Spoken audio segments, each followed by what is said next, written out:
Hai teman-teman, selamat datang di channel artikel YouTube. Channel pertama cerita Kenshin. Kali ini admin upload lagi ya. Makasih.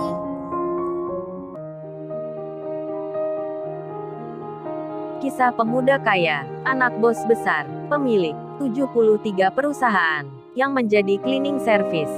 Episode 404. Setelah Kenshin memberikan obat bersama Iwan ke Pak Dokter, ibunya Ririn yang mendapat perawatan akhirnya bisa pulih kembali. Kesehatannya membaik lagi. Ririn pun jadi senang. Khawatirnya menghilang. Paniknya pun sama. Sudah tak dirasakan. Saat itu jam 6 pagi. Dokter telah mengabarkan akan berita baik itu. Lalu Iwan pun datang sambil membawa nasi bungkusan. Iwan kemudian bilang, "Ayo kita makan. Kali ini gua yang mentraktir. Tapi maaf makanannya tidak mahal. Hanya beli di warung biasa. Ayo bro lu makan ini. Kan lu udah biasa makan sama gua nasi bungkus. Terus apa Mbak Kauri ini mau nggak? Gue jadi nggak enak ini. Membelikan makanan biasa." Kenshin langsung menyahut, "Udah Wan, ini gua satu saja. Ini aku makan sama Kauri. Kauri udah biasa Wan. Aku ajak makan ke warung. Waktu kita jadian aja, makan nasi goreng." Hahaha. Kenshin tertawa. Kauri juga bilang, "Iya Mas Iwan, aku nggak keberatan. Makasih ya udah belikan ini. Tapi nasinya satu aja. Kita akan makan bersama." Iwan pun menjawab, "Berarti sebungkus dibuat berdua. Terus satunya ini untuk siapa? Kan aku beli 4 ini. Sayang juga kalau nggak dimakan." Kenshin bicara, "Oh kalau itu, kasih pekerja di sini aja Wan. Cleaning service kayak kita, kan tadi ada di situ. Nanti lu berikan." Iwan pun menjawabnya, "Baiklah kalau gitu." Kemudian Ririn keluar kamar. Sehabis bicara dengan ibunya, Iwan langsung bertanya, "Gimana Rin kondisi ibumu?" Ririn menjawabnya, "Sudah baikan Mas Iwan.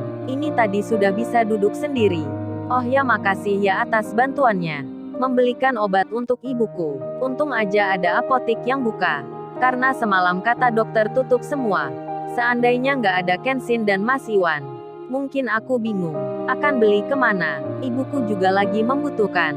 Kenshin menjawabnya, "Nggak apa Rin, lupakan aja. Yang penting kamu sekarang makan. Ini ditraktir Iwan. Dibelikan nasi pagi-pagi sekali. Kamu makan Rin."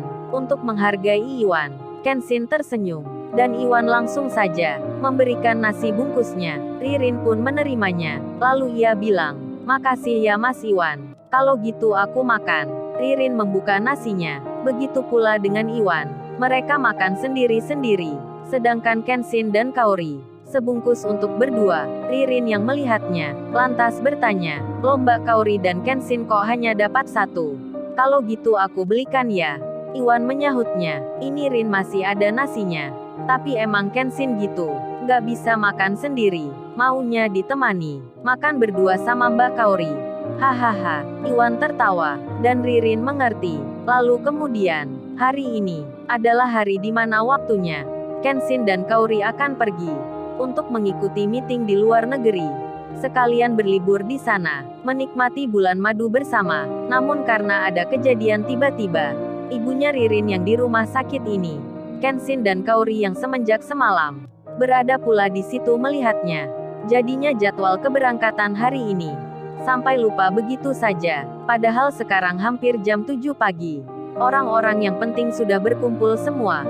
Mereka yang ikut itu sedang bersiap-siap, dan Kenshin baru sadar ketika ditelepon ayahnya. Begitu pula dengan Kaori yang mendapat pemberitahuan yang sama.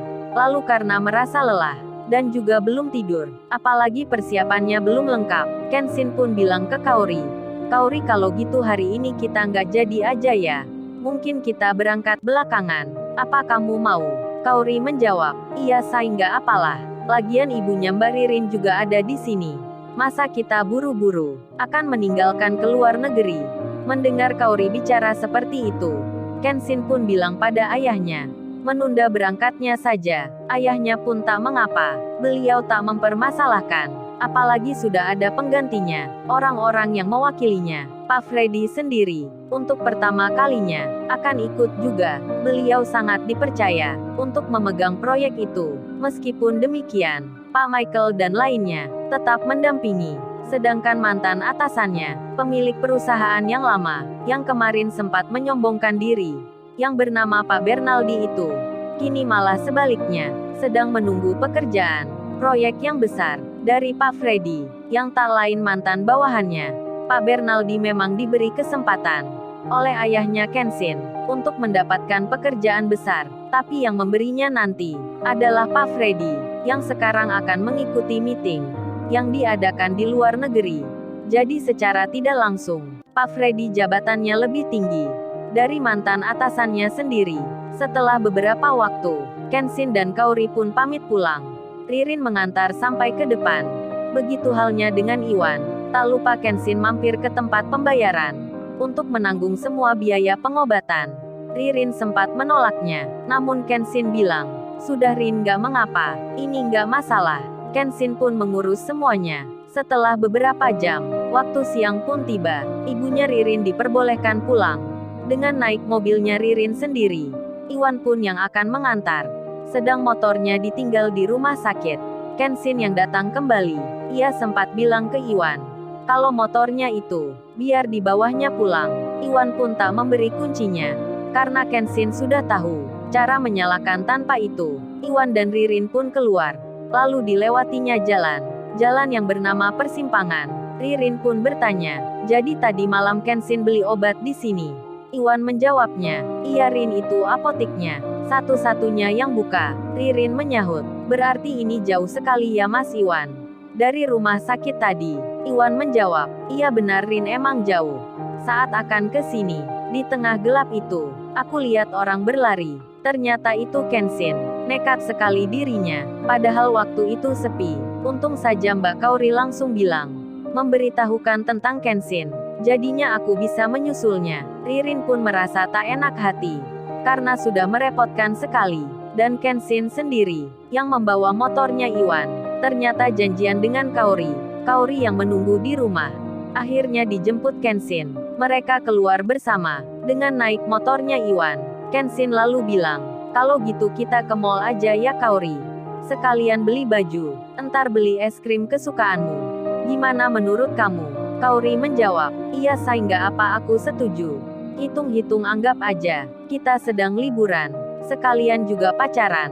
Kaori tertawa. Kenshin menyahutnya, bisa aja kamu Kaori. Sudah jadi istri kok bilang pacaran. Kaori pun menyahut, ya nggak apa say. Namanya juga, kita kan baru jadian. Maksudnya baru menikah. Jadi nggak apa kalau bilang begitu. Kaori tersenyum, sambil tangannya memegang Kenshin. Kaori memeluknya dari belakang. Nampak romantis sekali. Meskipun naik motor butut, mereka nampak menikmati. Apalagi cuacanya sejuk, anginnya begitu kencang. Kenshin dan Kaori pun sangat senang. Tak lama kemudian, sampailah mereka di mall ternama. Kenshin dan Kaori langsung masuk ke dalam.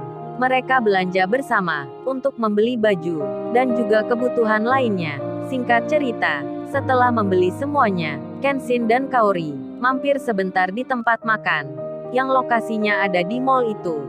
Di situ menjual minuman es krim, minuman kopi, serta juga makanan yang lain. Kaori pun memesannya, sambil duduk berhadapan dengan Kenshin. Mereka pun saling bicara, saling bercanda. Lalu tiba-tiba, Kaori mengeluarkan handphonenya, langsung saja diarahkan ke depannya. Kenshin pun bertanya, ada apa Kaori? Kaori menjawab, itu saya coba kamu lihat. Pengunjung mall itu, yang makan di situ. Coba deh kamu lihat, mereka tak sopan sekali. Cleaning service yang kerja di situ, malah disuruh olehnya membersihkan sepatunya. Ini aku videoin, biar jadi viral, agar mereka malu. Kenshin pun melihat hal itu. Ada sekelompok wanita yang menyuruh cleaning service membersihkan sepatunya. Sepatunya tak dilepas, masih dipakai pula. Kenshin lalu bilang, sudah Kaori, nggak usah direkam. Biarkan saja mereka begitu, entar juga tahu sendiri. Kaori menjawab, nggak apa say, kamu nggak usah khawatir. Kaori pun merekamnya, lalu membagikannya di media sosial miliknya. Tak butuh waktu lama, setelah diunggah oleh Kaori, video itu jadi viral, sampai kemana-mana, dibagikan banyak orang. Bahkan akhirnya, video tersebut, sampai juga dilihat Larissa, dilihat Angelika, dilihat Niken. Begitu halnya Rena, yang melihat dari postingan miliknya orang lain. Jadinya hal itu membuat mereka teringat akan Kenshin yang kerja cleaning service. Seorang cowok yang dikenalnya bahkan pernah diremehkan. Video cleaning service tersebut, yang membersihkan sepatu itu, tak luput pula dilihat oleh Putri, serta pula Lisa dan Sabria. Hingga akhirnya jadi berita, mereka pun sama, langsung teringat Kenshin. Sedang Kenshin dan Kaori, kini sudah di rumahnya. Lalu, bagaimana kisah selanjutnya? Subscribe channel ini, untuk episode berikutnya. Terima kasih. Jangan lupa ya guys, untuk kelanjutan ceritanya ada di artikel YouTube.